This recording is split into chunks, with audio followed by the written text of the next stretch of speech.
If you're a parent, teacher, or school leader, and you're sick and tired of the frustration, anger, and unfair treatment of children at high risk in our public schools, then perhaps it's time for all of us to do something about it. In this podcast, Dr. Almitra Berry brings you tips, tools, strategies, and tactics to build successful solutions while touching, moving, and inspiring all of us to transform our schools so that every child thrives. Here's your host, Dr. Berry.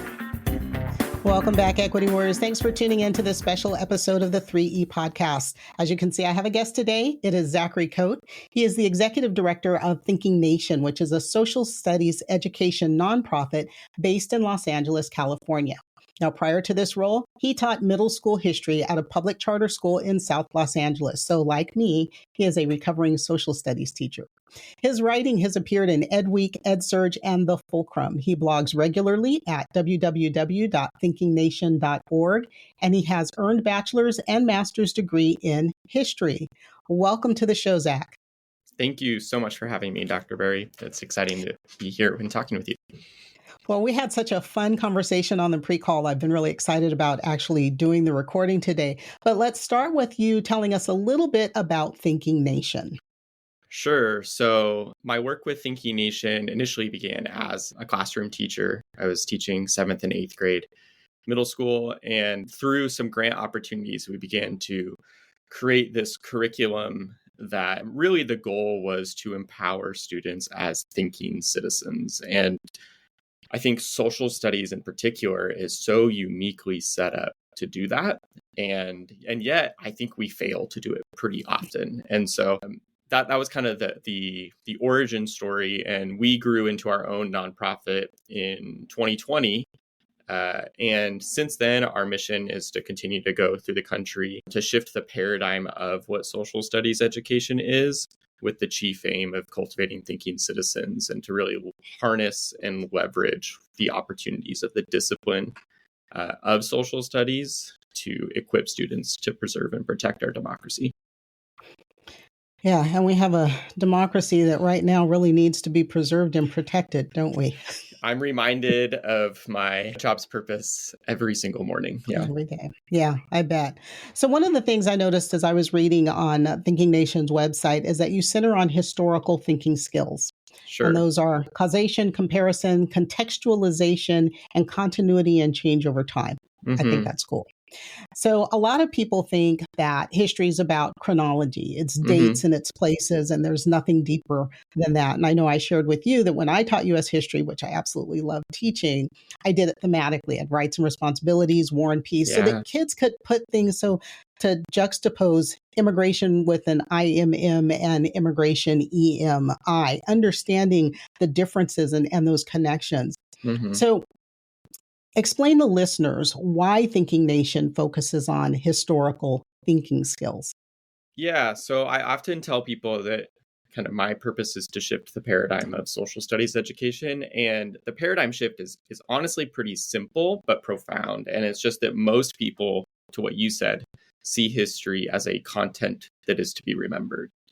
And by rooting things in historical thinking, it pushes us to say that history is a discipline to be engaged with. And that's where that mental shift for both teachers and students can be really impactful and empowering, is that students feel like they have the agency and the voice to engage with the past rather than just to recall the past. And yeah, so to me, to teach history properly is to teach historical thinking. And if we're not making that the root of our classrooms, then I feel like we're not doing justice to the discipline that we're supposed to be teaching. Amen. I love it. Let's jump into some of the fun stuff, shall we? All right. So I have three big bucket topics. You want to start with the easy one, or do you want to dive into the deep end? I'm ready for anything. I'm happy to do whatever. All right, let's start with the easy stuff. Sure. Ed tech and social sciences. Yeah. So historical documents, should they be primary sources or digital transcriptions, summaries, rewrites? Let's talk about AI and cursive write. I just did this cursive writing podcast and this whole issue about AI. Yeah. and students not being able to read primary source documents because they don't have the skill set of cursive writing. Anyhow, ed tech, social studies. Yeah. So one of the things that we did when we first started as an organization is kind of recognize that there's this dearth of social studies organizations and companies within the ed tech space. And ed tech really allows for this pedagogical leveraging that I think we see in math, we see it in STEM in general, and in English language arts, and then history. The peak ed tech nature of history is like the digitization of primary sources, and I think we can do a lot better. And so, what we've tried to leverage ed tech to provide, quickly translatable primary sources, or we've been grading student essays since the inception of our organization. And a month ago, we actually transitioned to the AI grading of student essays, which really opens up that topic of, what does AI, ed tech, and social studies have to do with each other? I've always, as a kind of an individual, been a little bit concerned with the reliance on ed tech as a crutch rather than a tool. And so I think I'm constantly trying to think through how do we leverage technology as a tool in social studies. And so we're trying to set up our platform to do that. But as far as like the digitization of primary sources, the lack of understanding because we can't read cursive, for example, and other things, I suppose I'm less concerned. And so a lot of historians will say how there are so many archives that we have not been able to have access to unless we got travel grants, right? And with the digitization of those archives and the transcripting of those archives, we are essentially democratizing the information in a way that's going to push scholarship forward. And I think what we've studied, who we've studied, and the questions we've asked have changed, in my opinion, for the better in the last 15 years, because so many archives have pushed to digitize what their holdings are. And then the transcripting is going to democratize it as well. And I think that, like any sort of specialized skill, it might be appropriate to see the ability to read and understand cursive as a specialized skill. And it's, I think I'll still want my kids to be able to read and write in cursive. And that's something that, we make a conscious decision of in our parenting. But I don't know if it holds the same kind of necessity as it has in the past, because we can make sure that there are other ways to access information. I think it's important to wrestle with the questions and think through it, but also see the digitization and the use of technology in social studies as this really exciting tool that we can harness to really create a more equitable experience for any student who engages with the information.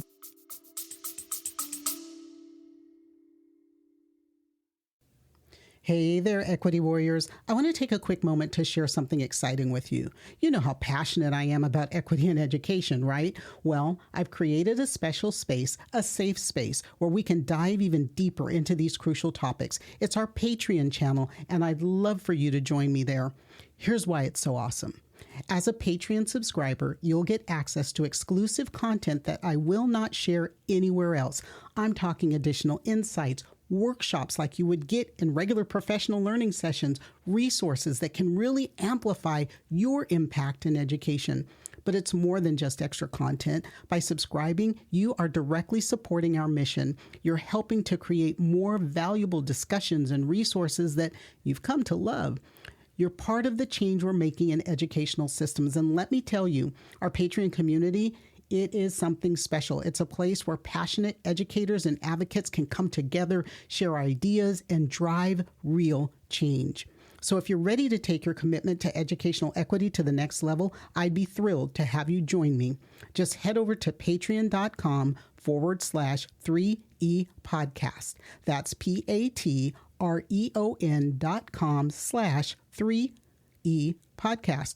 Remember, your support means the world to me, and it helps me continue this important work. Together, we can create the educational system all our students deserve. Thanks for considering, and now let's get back to the episode.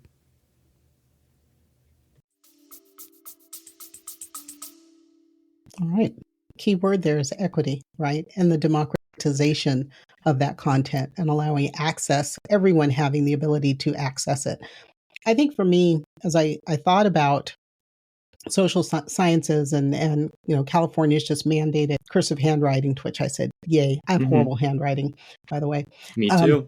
And it's always been a struggle. But that when I read a primary source document, if I look at the declaration in its original form versus reading a transcript of what is there, the feeling that I get in engaging with that text is very different between the two approaches.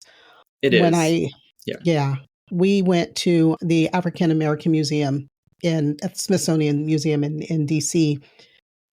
Was it 2 years ago now? And we're now taking our adult children and grandson again this year to make them walk through it and really engage in that. Seeing that content and being able to read, for example, the bonds that were used as, the payment or slaves used as something that was bonded, right? As currency, and seeing that written as it was, the actual document and the writing on it versus knowing that happened are two very different levels of engagement. And my fear is that if we go too far, that people won't have that same experience because they won't engage with the actual primary source document the way that it's written or understand it. Yeah, so I think you're right. First, is there a better curated museum in the United States than the National Museum of African American History and Culture? Every time I get to go to DC, I'm trying to figure out how my schedule can keep me there for a couple hours because I am just so moved every single time. Yeah, I'm going to say no, and maybe there's probably some bias in that statement. Right, sure. But I will say that never have I ever spent 2 consecutive days, 7 hours each day in a facility and still felt like I needed to go back again. Yep. Yeah. So here is, I guess, the counter argument, because I do think everything that you said is true. And I do think I have particular experiences with primary sources because of my ability to engage with the original. However, there is a pretty frustrating movement, particularly on the Christian right, of this felt need that the only real analysis happens through the original. And there may be things that are healthy in that and good in that, but what I like in my kind of quest to make education more equitable and democratize the ability to engage with this, to me, that feels very elitist to say that the only true way that you can engage with this is the way we say it. And I think that there's a lot of we can pull a lot of impact and empathy and pathos through the visualizations of the past too, not just the writing. And so I think we can lean on other modes to make sure that we're still centering this equitable experience for students while also trying to, create this sense of connection and experience around primary sources without being an elitist and saying this is the true way. And so I think, like all things, it really depends on the context, right? Your context for pushing and applauding, California's new legislation is very different than another perspective's context of say, like, well, if you can't do this, are you a real scholar? To me, like, that would not be a healthy context. And so I think maybe like the conversations like this are what's so important, is to understand our rationale and why we think these certain approaches are best. Yeah. All right. Let's go to bucket number 2. That was such an You easy one. I know. You're touching on the bucket number 3, and I was hoping you didn't go too far. Let's go to 2. Yeah. Civics and ethnic studies. I know, Mhm. 2 different, very different. But civics and ethnic studies is required coursework for high school graduation Mhm. and or college admission. And, Mhm. Again, thinking beyond California, thoughts. Let's just hit that bucket. Sure. So I think that, and this isn't the case in every state that's pushing for these 2 domains within social studies, but I think both ends of the spectrum are really focused on the content. And as someone who tries to prioritize the discipline over the content, I kind of feel like both requisites are missing the mark. And so for me, we'll start with civics. I would argue that teaching history as a discipline is an exercise in civics. And so, and this was, my piece in EdSurge a couple months ago. That was the whole premise, is that quality history education is quality civics education. Because what do we want our citizens to be? Like, what type of dispositions do we want them to hold? And I would even say, what types of virtues do we want them to embody? And I think, so 2 historical thinking skills that weren't mentioned at the top of the podcast are historical significance and historical empathy. And so first, historical significance. There's this idea that just because something isn't relevant to you or to me doesn't mean it's not significant for a particular people in a particular time and place. And that kind of like humbling of our own narcissistic tendencies in studying the past to study what I connect with, I think is best showcased by thinking about the historical significance of a particular time and place. And so I want future citizens to not just be thinking about what benefits me, right? I want them to think about what benefits my neighbor and what benefits the people in a different context, in a different socioeconomic class, from a different What ethnic benefits background. humanity? Yeah.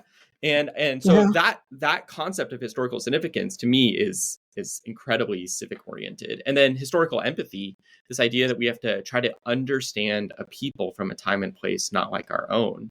I mean, there's a lot of neighbors that I need to exercise empathy that, I disagree wholeheartedly politically with them. And I can ostracize and demonize, or I can seek to understand and work with. And I think that if we really care about democracy living on, we need to empathize with the people who disagree with us. And that's the thing. And I would say it's a huge piece that's missing, right? Not just in education, but in the world that we live in, especially in the United States. Yeah. Having some historical empathy. Oh gosh, I could go down that road. Let me not. Yeah. And so I think, like, rather than civics as like a civic seal that we see in a lot of states, rather than that be focused on students dissecting why we've structured our government around separation of powers or understanding the legislative process. And those are important things. They are. But I don't know if those are the determining factors of what makes a quality citizen. And I think has a lot more to do with the dispositions. So, and that kind of leads into how we teach ethnic studies. So as someone whose teaching experience is all in South Los Angeles, I feel like any history that I've ever taught, I've kind of taught with an ethnic studies framework of at least how it's approached scholarly. Is like, I've recognized that I'm working with a very diverse student body, and I want to make sure that that diversity is represented in the history that we study.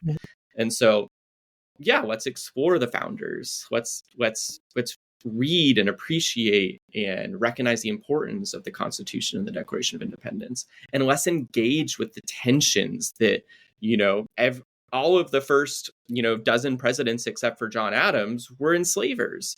And so, like, we can wrestle with that tension, and it's healthy, I would say, to wrestle with it rather than to either throw everything in one bucket or the other. And so, going kind of in the vein of ethnic studies, I worry that we focus so much on the content in a needed push to decolonize history or to decenter whiteness in history, to diversify the past. But if we do that in just a content-focused approach and not a disciplinary approach, I'm arguing that we miss the most important part of history, which is empowering our students as analysts, as thinkers, as citizens. That really comes with engaging in the nuances. And so I guess my call to action for the states, the districts who are rolling out these civics initiatives and ethnic studies initiatives, which sometimes go hand in hand, other times they're seen on other sides of the aisle, would just be to make sure that we're rooting the discipline into what we define as quality ethnic studies or what we define as quality civics. Because if not, all we're doing is shifting the narrative that we teach, but not the pedagogy or the methodology and how we teach it. And I think that's where the conversation needs to be. Yeah. I often wonder, well, I applaud having ethnic studies, whether it's Chicano studies, Black studies. I know I haven't seen, and I'm not, deeply involved in social sciences across 50 states like you are, but women's studies, whether or not, which is not an ethnicity, but, right. there are places that they're looping that in there, Asian studies. And, again, some of those are so broad. How can you have Asian studies? You're talking about multiple different cultures. When you lump them all together, that's not fair. When we do Black studies, it's typically Black American studies, and we completely disregard the numerous Caribbean, centuries of everything else that's happening in the world. Yeah. So I applaud I'll say that first step, right, in raising awareness. But if in Mitra's utopia, I would have something that was closer to having 3 years of just study, as you said, historical significance, and having empathy with people from around the world across time and space, and having not just that very Western European centric narrative that we have in our studies here in the US, but seeing, even if you just take US history content, let's just take the 1-year high school course, but seeing that from multiple perspectives, the way each group of people, or every group, multiple groups of people experience that history, how they lived that history, and what significance it had to the variety of ethnic groups that are here in the United States, that impact would be very different from what we currently see. Yeah. So on a positive note, I have seen schools and districts doing what you just outlined, and rather than adopting a separate course, they're saying, how do we make our current American history course look like America? And I think it's really important, because the one issue, and I'm not a scholar in this, so I don't know, I'm sure there's research that has been done in this, and I haven't read it, but one thing I worry about the compartmentalization of ethnic studies is, at least for like Asian American, Black American, Latino American, or Latin American studies, if we compartmentalize those, I feel like it becomes they're not American, like these groups, and the traditional American history class, that's the real story of America, which is just a terrible way to understand history. And so what I love about kind of what you outlined is that it reinforces that this is a American history.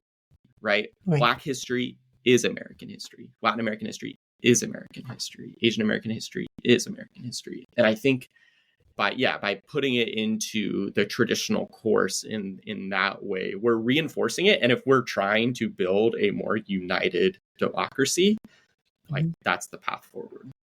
Yeah. There's an African proverb that says, and I'll probably blow it, until the lion has the gun. Right? That the winner, or the story will always be told from the hunter's perspective.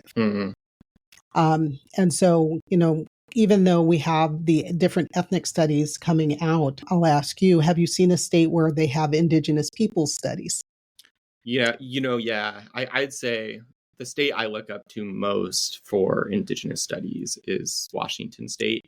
And then Minnesota has been doing a lot of great work, where the State Department of Education is actually partnering with the university system and really looking at local indigenous history and how to embed it effectively into the kind of the everyday social studies curriculum. And the same in Washington. I was just actually talking with the Washington State Office of Education, and just reminded of their program. And it's maybe they have a different term for it, but called Time Memorial. And it's this focused rooting of Indigenous history across the entire curriculum, not just social studies. And so I think those are two states to look at for inspiration for Indigenous studies for sure. And when I think about marginalized people as a whole, especially in this country, we often overlook how marginalized the people who this nation belong to first. That their stories just far too often go untold or unrecognized. Not just their stories, but their language in schools, their language, their histories, their stories, even the literature that's written by their people. And we don't put enough emphasis on it and recognize it. It's just a personal pet peeve of mine. Yeah, no, and I think that there's really promising initiatives taking place at a scholarly level. And I think the next step will be, how do we distill that work for the 6th grade classroom or, the 3rd grade classroom? But I think we're moving in a good direction. I'm optimistic. I guess we'll kind of see how things pan out. But usually when things are moving with speed in the academy, there's going to be enough force to make sure that it happens in secondary and primary education. Awesome. I look forward to that.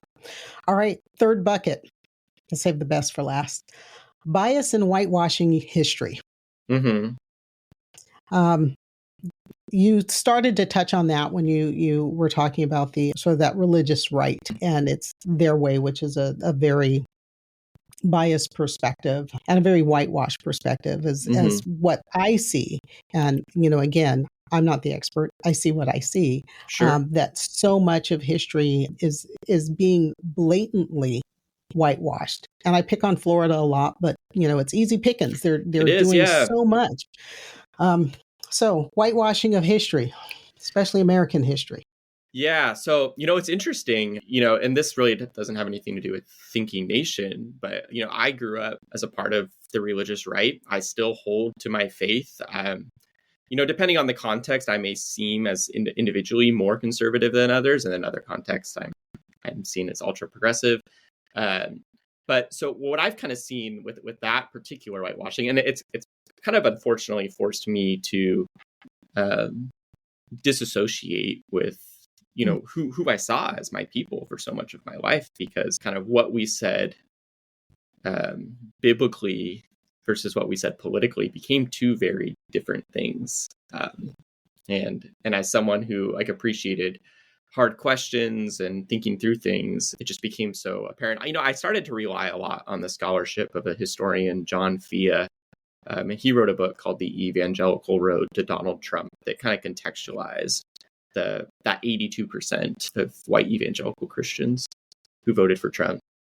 But yeah, so the movement, unfortunately, it's winnowed, where I think people like myself and a lot of my generation are kind of disassociating in probably a good way that it's winnowing, but it's also become more dogmatic as a movement. And so now, I would say there's the religious right, and then there's the Christian nationalist right, and that's where it has become even more kind of dogmatic in a really confusing way for someone who tries to hold biblical principles in how I treat people and try to understand people. And so and then we see that play out in policy. I think 38 states at least drafted legislation in the name of anti-critical race theory, and honestly, their definition of critical race theory was the mentioning of a non-white race in a positive light in a lot of ways. I mean, it was, or acknowledging that people like myself have caused harm in the past. And I don't feel less of a human being by acknowledging that my ancestors harmed people who didn't look like me. That's being honest about origin stories. And so, I mean, my short answer is I have no idea what to do, because Because when something becomes dogmatic and fundamentalist, reason goes out the door. And and I know that the question is about whitewashing and bias, but I think that if we're like talking about the complete other side of the spectrum, I think that there's also a lot of fundamentalism in this like kind of ultra progressive approach, which, to my point about ethnic studies, where we focus so much on the content that we forget that our chief aim is to make sure that our students have the agency to leave our classrooms.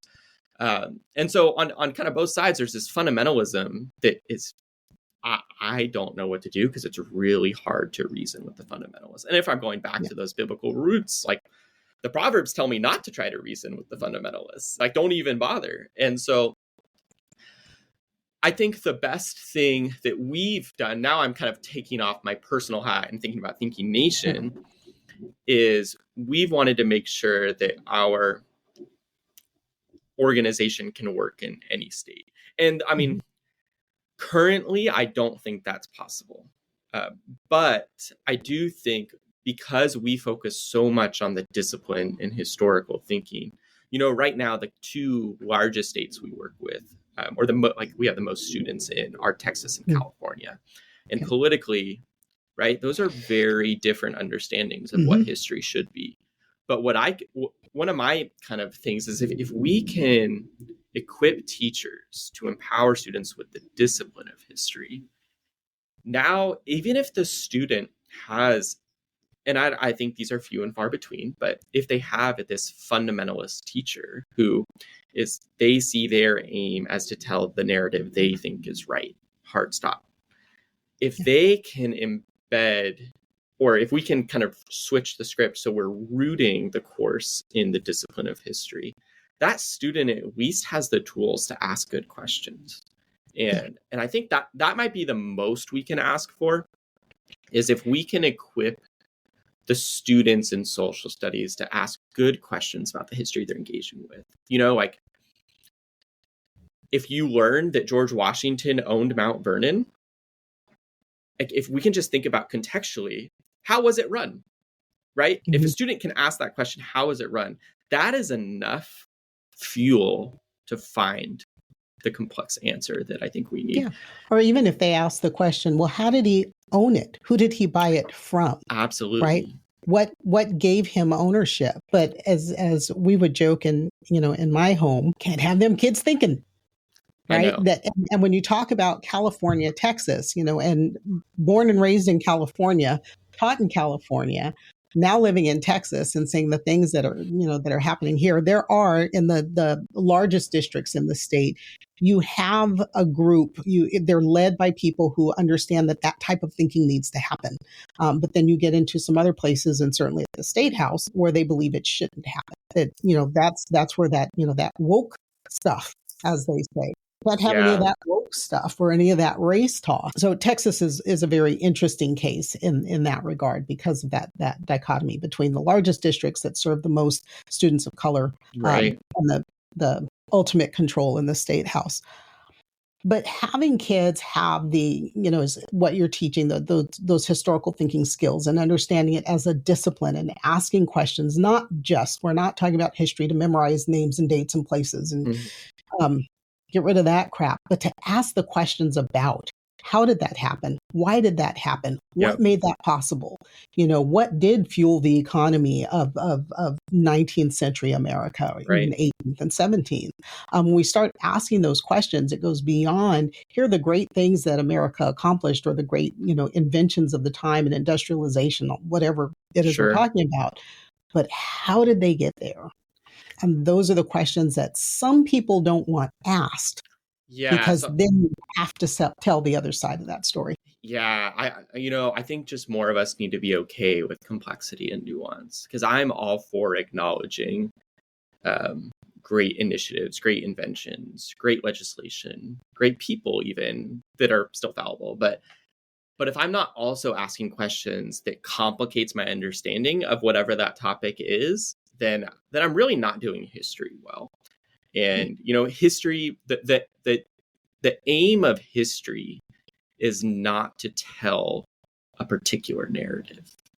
It's to understand people who came before us. And so sometimes that narrative fits nicely into your own narrative, and sometimes it doesn't. And we have to be okay with that. But I do think that there's hope, because, well, I guess I maybe am somewhat contradictory, because one of the narratives I'm pushing for is to not whitewash history. And that is like, I am trying to actively go against that narrative. And so I don't know, there is still somewhat of an aim, but it's rooted. I hope, at least, that by rooting it in the discipline, even if someone is like, I would argue that Frederick Douglass is the greatest American to have ever lived, and other people may argue that George Washington is. And I think we can both, like, we need to be able to have an honest conversation as to why we both can come to that conclusion. Right. And I think if both sides are willing to at least concede that, I think it's better for everyone. Now, because I think my problem is if I demonize, and I could get flack for this, but if I demonize the person who says George Washington's the greatest American because we wouldn't have had America without him, if I demonize that argument on the basis of he was not just an enslaver, I mean, he actively wrote that you need to hurt, harm, beat, whip other humans. So like it's I mean, Douglass said this all the time, like there's no such thing as a benevolent enslaver or slave owner. And so but if I discount the person's argument purely based on that aspect, I basically stopped the conversation. And if I stop the conversation, I think I'm contributing to the stopping of democracy at work. And so I hope, and I see this in the way that people use our materials in Texas versus like the heart of Los Angeles. But if they're both rooting around the discipline, it's at least keeping the conversation going. And I think rather than maybe going on a crusade to end that problem with like the target, I guess I'm more on the crusade of if we can just talk more, we maybe will continue to talk more. And I despite my disagreements with someone, I'll be willing to engage and humanize them. There's a theologian that would always say, like, before you rebut any sort of disagreement, make sure you can tell the person their perspective just as good or better than they told you. And make sure that they acknowledge that you did that. And then you can refute them. But what that forces you to do is it forces you to empathize and humanize their thinking. And I think that dialogical approach to social studies, it may take more time, but I do think it'll be more authentic in the decentering of whiteness, the decolonizing of history. I think the only challenge that comes with that is that when there are people who are so entrenched in their school of thought, you can, and I'm thinking of a very specific instance, and I actually did a podcast on it, where it's like, I understand what you're saying. Let me confirm I understand what you're saying, and repeating, this is your argument, this is how you understand it, this is what you believe. Now, let me tell you what I believe. They don't want to hear it. Yep. And that ends the conversation. So you go back to that historical empathy, or just empathy in general. Yeah.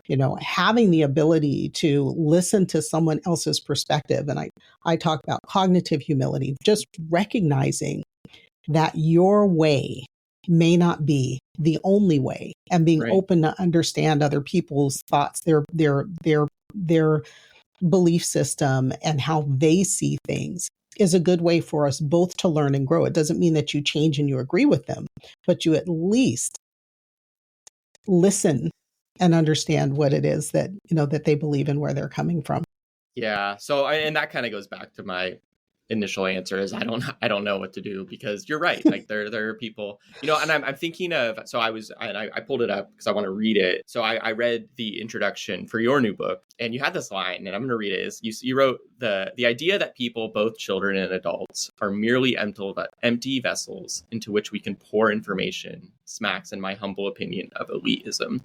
And so I bring up, you're writing in response to you. So I guess we're getting a little bit more meta, because I think that the fundamentalist, the person we can't talk to, they see education as an act of teaching, as you put it, right? Whereas we're trying to think of it as like educating, right? And being an educator and leading out and allowing for that back and forth with students. And that's like so I guess, yeah, maybe we can't have those conversations now. So maybe let's like take the contentious topics out of the conversation and go back to what you argued for, and like, well, what is the purpose of education? And if we can maybe start there, maybe I'm too optimistic, but maybe we can. So am I, but maybe we can kind of pull down the dogmatism and bring up the listening.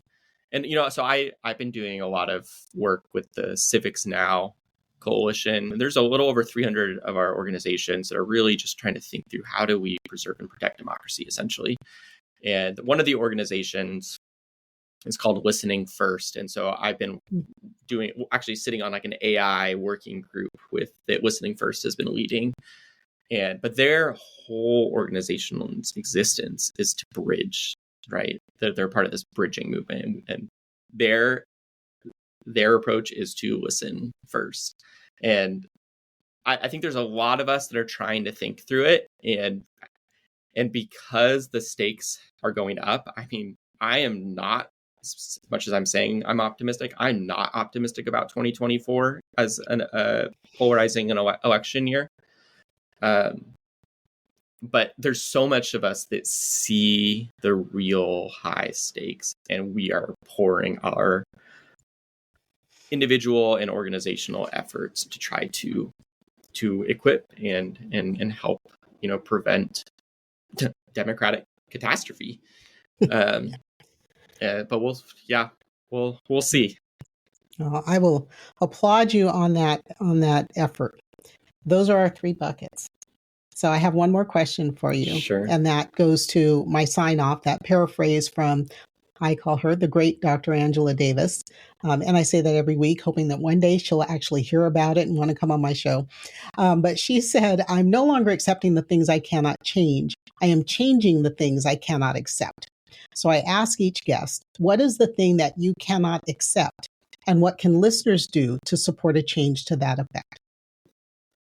Yeah. So thinking about that question in kind of the way that I've framed my answers to the 3 buckets, I really think that the thing that I cannot accept isn't as glamorous as maybe some other things I also can't accept. But the one thing is like that people see history as a content, because I think a lot of the issues stem from that.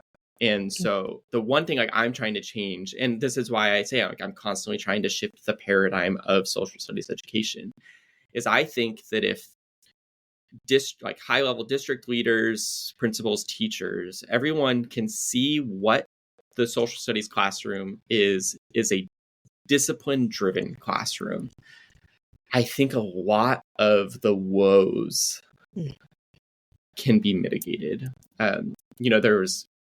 There's this saying in the social studies that like the most common first name of a social studies teacher is coach. Yeah, especially in Texas. And that doesn't help our initiative no. And so I think we need to kind of own that we are scholarly, that this is academic, that we are not a replacement for Google or for asking questions to ChatGPT, but like we actually can equip and empower students with these skills, dispositions, and once again, I'll say it, virtues that are necessary to sustain democracy.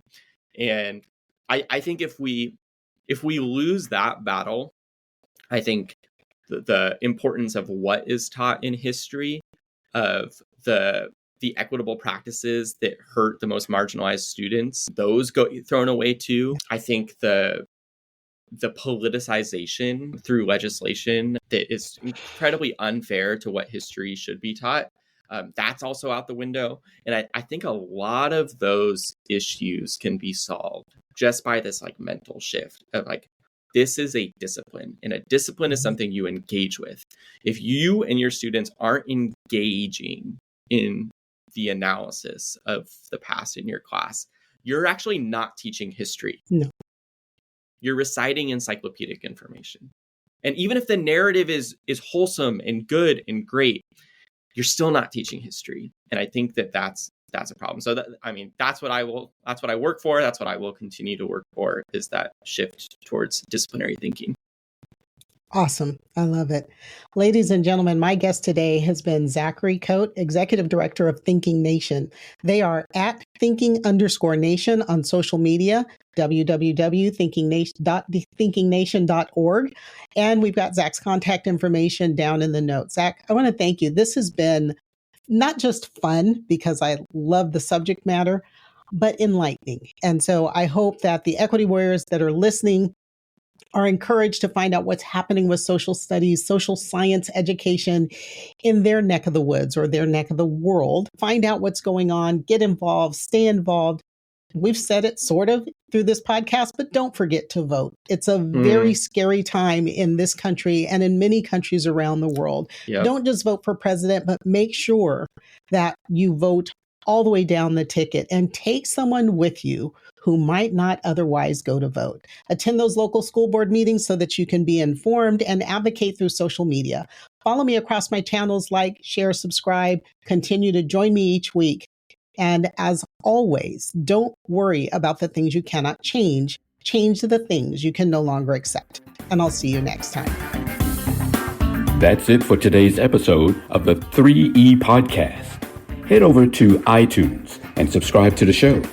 One lucky listener every single week that posts a review on iTunes will win a chance in a grand prize drawing to win a $25,000 value private VIP day with Dr. Berry herself.